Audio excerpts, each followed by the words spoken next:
नमस्कार दोस्तों, आप सबका स्वागत है आपके YouTube चैनल फ्यूचर योगा पर। योग एक ऐसा विषय बन गया है, अगर आप दिनचर्या में शामिल करें तो आपका पूरा दिन बिल्कुल सुखमय रहेगा। किसी भी प्रकार की कोई समस्या नहीं होगी। अगर आपका शरीर फिट रहता है तभी आप अच्छे से कार्य कर सकेंगे। और योग हमें शारीरिक और मानसिक और आध्यात्मिक रूप से स्वस्थ रखता है। तो हमें प्रतिदिन 5 प्राणायाम अवश्य करने चाहिए। लगभग 5-5 मिनट का टाइम उनको देना चाहिए। इसलिए 5 प्राणायाम की जो कार्यविधि रहेगी, आज हम उसके बारे में डिस्कस करेंगे। तो सबसे पहले अनुलोम विलोम हम करेंगे। अनुलोम विलोम की जो कार्यविधि रहेगी वो इस प्रकार है। कमर गर्दन आपकी सीधी रहेगी और योगा मैट पर आप बैठ जाएं। सबसे पहले बाईं नासिका से श्वास लेंगे।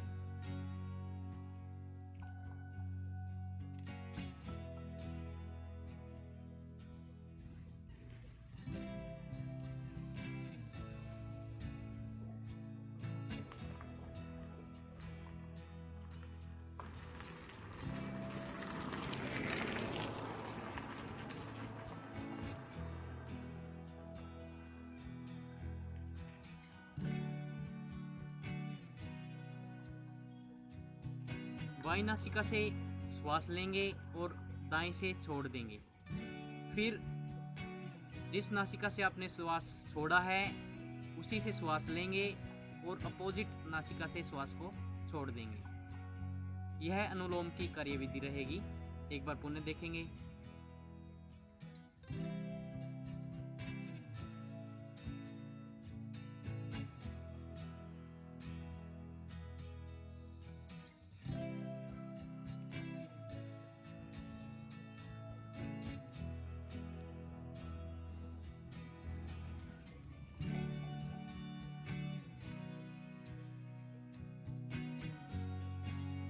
इस तरीके से हम अनुलोम विलोम का अभ्यास कर सकते हैं। आपको प्रतिदिन अभ्यास करने पर खुद ही महसूस होने लगेगा कि नई ऊर्जा का संचार हो रहा है, शरीर में तरोताजगी आ रही है और इस तरीके से आप स्वस्थ रहेंगे। दूसरा प्राणायाम जो रहेगा भस्त्रिका। भस्त्रिका की कार्यविधि इस तरीके से रहेगी। कमर गर्दन सीधी, किसी भी प्रकार का कोई खिंचाव तनाव न हो और श्वास को सहजता के साथ स्टार्ट करेंगे। एक बार सहजता के साथ श्वास को लेंगे और बिल्कुल धीरे से उसको छोड़ेंगे। बाद में हम तेजी से भी कर सकते हैं।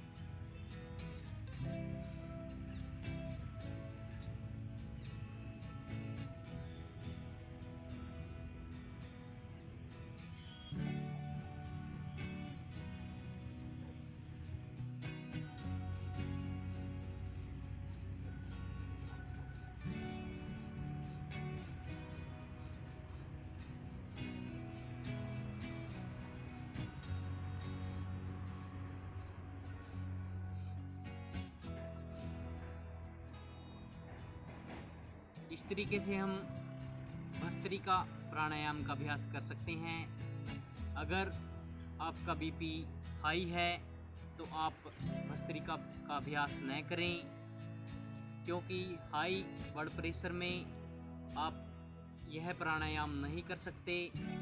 अगर आपका बीपी लो है तो आप इस प्राणायाम को कर सकते हैं। अन्यथा आपको किसी भी प्रकार की कोई समस्या नहीं है तो धीरे धीरे इसका अभ्यास कर सकते हैं। एक बार पुनः प्रयास करेंगे।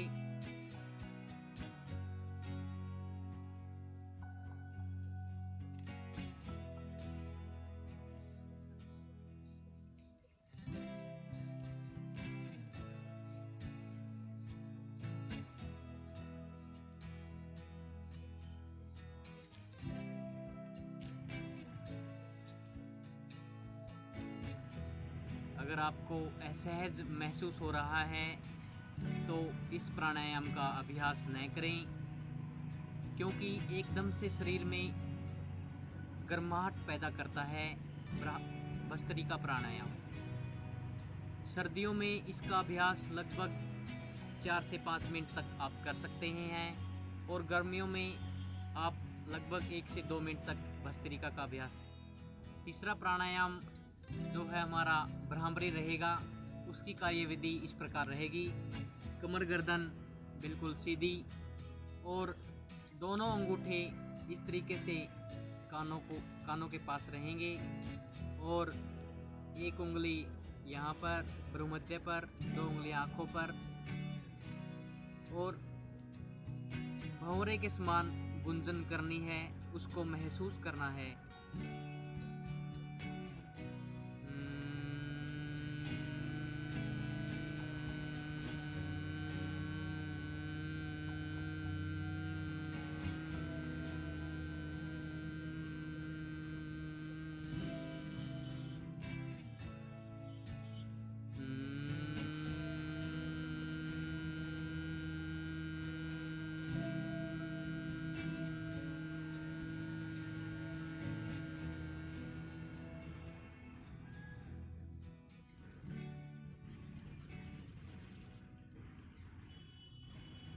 सहजता के साथ आंखें खोलेंगे।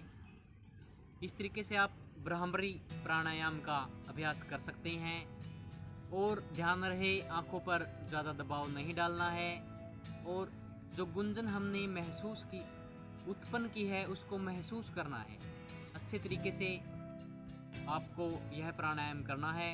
उसके बाद चौथा प्राणायाम हम कपालभाति एक क्रिया होती है, लेकिन इसको कुछ बुकों में प्राणायाम भी बोला गया है, तो इसका अभ्यास हम इस तरीके से कर सकते हैं। कमर गर्दन बिल्कुल सीधी, एक स्ट्रोक नाभि के ऊपर सबसे पहले हाथ रख के आप चेक कर सकते हैं कि आप सही कर रहे हैं या गलत कर रहे हैं। सबसे पहले इस तरीके से एक झटका सा लगना चाहिए आपकी नाभि के पास।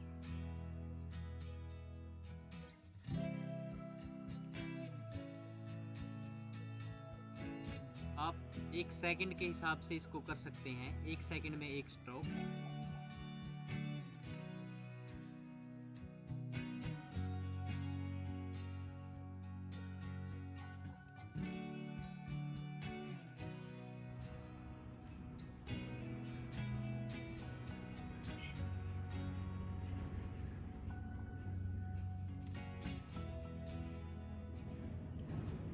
किसी भी प्रकार का कोई खिंचाव तनाव नहीं होगा, चेहरे पर हल्की मुस्कान।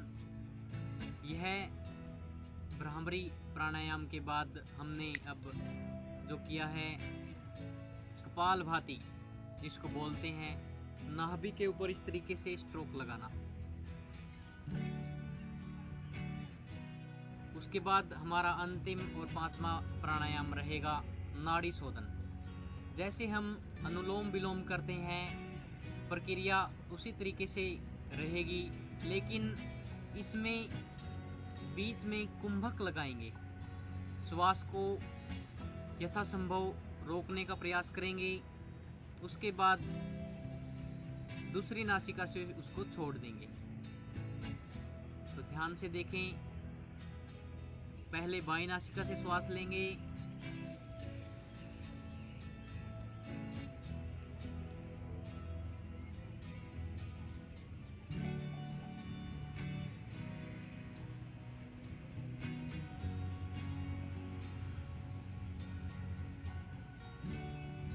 और दाएं से उसको छोड़ देंगे। बीच में कुंभक लगाने का प्रयास करेंगे। फिर जिस नासिका से हमने छोड़ा है उसी नासिका से वापस श्वास लेंगे और कुंभक लगाएंगे। फिर बाईं नासिका से हम श्वास को छोड़ देंगे। एक बार पुनः देखें।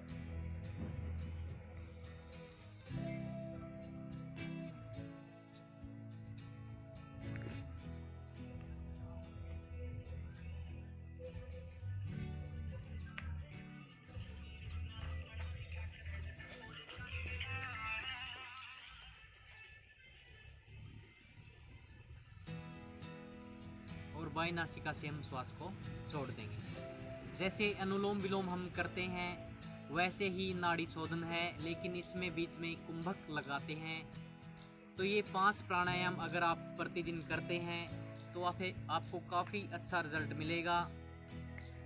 इस तरीके से आप दोस्तों हर रोज़ योग के साथ कुछ न कुछ हमारे साथ सीखते रहेंगे।